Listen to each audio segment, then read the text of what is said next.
So I heard some people calling The Good Dinosaur the first Pixar bomb. I don't think it was that bad, and I would say, yeah, I think a lot of people would say Cars 2 was Pixar's first bad movie. Um, but The Good Dinosaur definitely wasn't their best. It reminded me a lot of Brave in the sense that Brave promised a lot and delivered very little.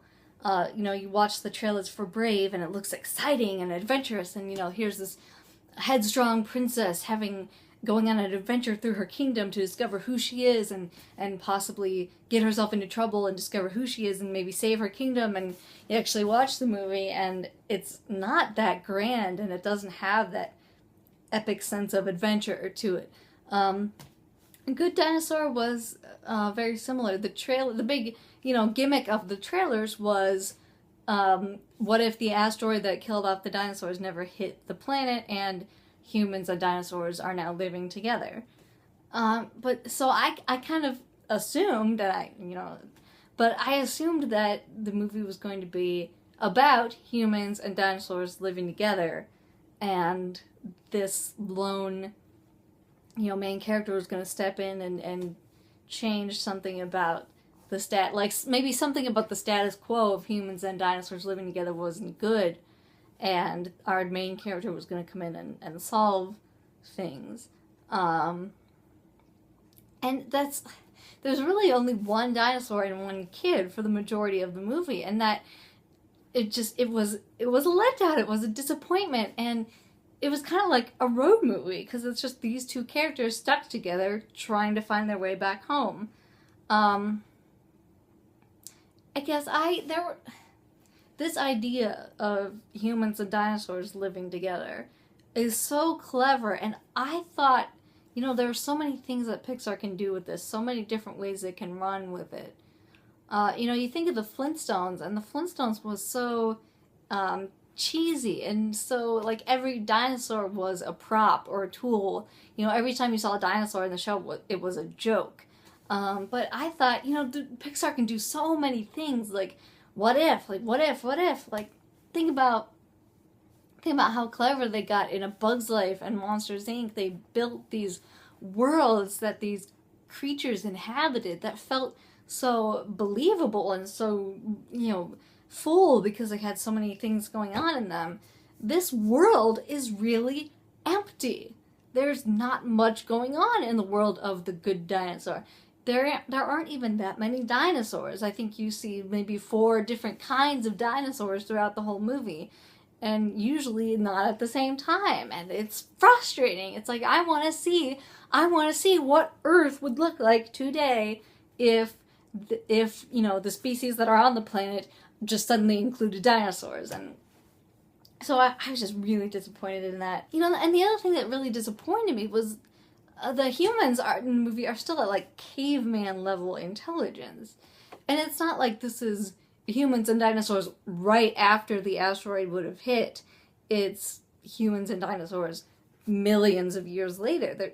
So there should have been, even if it was tougher for humans with there being dinosaurs on the planet, there should have been some kind of evolution there, and not just still walking around all fours in the caves. And I wouldn't expect them to maybe like have the kind of technology that we have now, but and I guess maybe a big part of that is that the humans in the movie don't speak English because the dinosaurs speak English, and the dinosaurs are talking to the audience. And if you want to make it clear that there's a language barrier between dinosaurs and humans, you can't have the humans also speaking English. But it would have been so gutsy if the dinosaurs didn't speak at all, and then the humans come in and they could speak, and we have like a Wall-E situation. Think about Wall-E. Our main characters could not talk, and they were so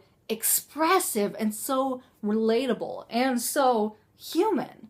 And I did not feel that same kind of emotion in this movie.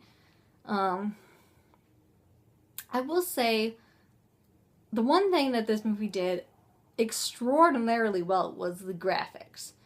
I wasn't a huge fan of the designs when I first saw it. It just looked so cartoony. The dinosaurs look so cartoony, and in this world that is so hyper realistic, it was kind of jarring to see that disconnect. Um, and yeah, it was. I kind of wish they had gone for a little more. If they were going to make the landscape look as realistic as it did, that they had maybe gone for a little more realistic dinosaurs. But at the same time, the landscape looked amazing. It was breathtaking. It was like looking at live action footage. And the dinosaurs themselves, despite being cartoony, looked really real and really tactile, and they moved beautifully. Like the animation and the lighting and the texturing in this movie was incredible.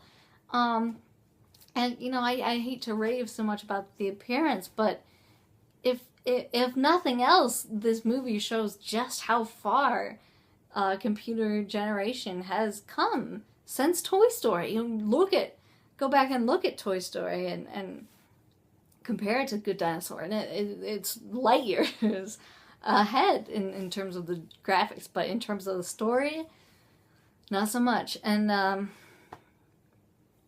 one thing they kept doing was they kept trying to reuse elements from the movie, and it like the meaningful echo trope. They kept trying to use that, like repeating something but giving it a different meaning later on. Like you just gestured to all of me from How to Train Your Dragon, or you were my new dream from Tangled. But that trope doesn't really work if the situation or the characters haven't changed or grown in such a way that the second time you use it, there's something different about it. And they kept trying to pull that, like, let's bring something from earlier in the movie and repeat it, but simply repeating it doesn't automatically give it a deeper meaning. And I felt that about several things throughout The Good Dinosaur, that they try to keep bringing back, and it was really frustrating. Again, like Brave, when you have Merida, you know, throw her arms around the bear mom and, you know, repeat the same things, like you were always there for me, and simply repeating things doesn't give it meaning. You have to do more to give that kind of scene meaning. Especially the end, speaking of like bringing things back, the end really, really was a letdown. The last shot is when I realized this was going to be the shot that they were going to end the movie on. I thought, really, this is the note that you're going to go out on? This? It felt so flat and empty to me, and I hate to say that, but it did. It was like this. They talk about this, like, making your mark, and it doesn't really mean as much as I feel like it should. I think because the universe is not as well established as it could have been. They show at the beginning of the movie that these dinosaurs are farmers, and I kept thinking throughout the whole farming sequence, well, why are they farmers? Why do they farm in the same way that humans would? Why don't they farm in their own way? And why do they have this like random farm in the middle of nowhere where there are literally no other dinosaurs around? And it just bothered me. It never made sense to me why they were on a farm for any other reason than, oh, they're just farmers. Like, the most clever thing I thought about the movie was Arlo, the main character, runs into some T-Rexes, and they don't eat him because they have their own herd of buffalo. So they're self-sustaining, and they don't need to eat the herbivores. They don't need to eat other dinosaurs because they have these buffaloes. And the movie kind of treats them like cowboys in the riding in the Wild West, like herding these buffalo, and I wish you had gotten to see more of that, more of like how the world has changed because the asteroid never hit. Yeah, the whole sequence with the Tyrannosaurs was the only time that I really enjoyed myself and had fun with the movie, and I hate to say that, but it's true. You know, Disney's philosophy, and the person, not the studio, his philosophy was always to make movies that would appeal to everybody. You know, not just for kids, but for families. You know, that like kids could watch it, but adults could also watch it and enjoy it and maybe get something out of it that kids wouldn't. And they were very good at creating family movies, and Pixar has been very good at creating family movies. You know, they've had movies that have skewed a little younger, like A Bug's Life and Cars, and maybe even Monsters, Inc. to some extent.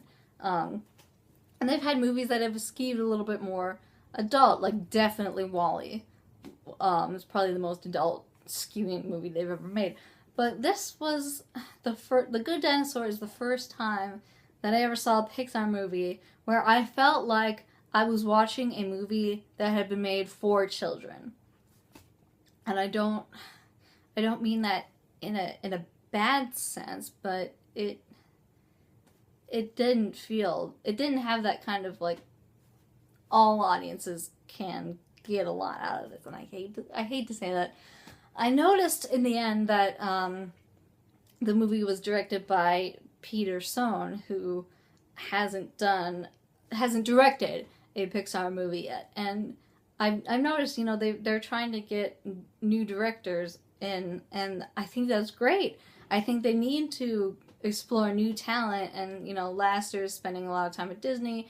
You can't rely on the same four directors to keep making movies, so I love that they're giving new people a chance, and I think they need to continue to do that and to experiment with different things. Maybe it didn't work as well as it could have this time, and not to say that it was a failure, because it wasn't. It was a cute movie, beautiful to look at, just not something I would watch over and over, and definitely one of probably their single most juvenile film.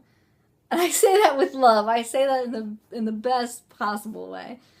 I guess one thing I did also want to talk about was Sanjay's Secret Team, the short film that preceded the movie. It blew me away. One of the best shorts Pixar has ever done. The story was sweet and simple and heartwarming. It's based on a true story about a boy and his memories of growing up with his father, and his father being a very religious Indian man, and him growing up watching cartoons and kind of, you know, bringing the old and the new into balance and harmony. And so it was a very heartwarming story, but besides that, the animation was incredible. I heard them say after they did Paperman that Disney and I guess Pixar also were going to try to experiment with new ways to blend 2D and 3D animation. And there's a kind of like a dream sequence in this short that is just gorgeous to look at. Like, oh, it's so beautiful. Like, I was enraptured by this animation the whole time I was watching it. And honestly, I would rather have watched an hour and a half movie about that than The Good Dinosaur. Which it was disappointing. I'd say if you have a kid who really wants to go see it, you take your kid to go see the movie, but you could maybe skip this one. I hate to say it. I feel like we're coming to the end of an era in Pixar, that not that they're never going to make a good movie again, but that they're not going to churn out hit after hit like they were in the beginning. And that's fine. You can't expect a studio to do that. It's because, they've got they've got Finding Dory coming out next year, and we'll see about that when that happens. But yeah, it was... The Good Dinosaur is a very cute movie, and I can't believe I'm saying that about a Pixar film. Let me know what you thought of it. If you disagree with anything that I said, let me know why. And thank you very much for watching, and I'll catch you next time. Take care.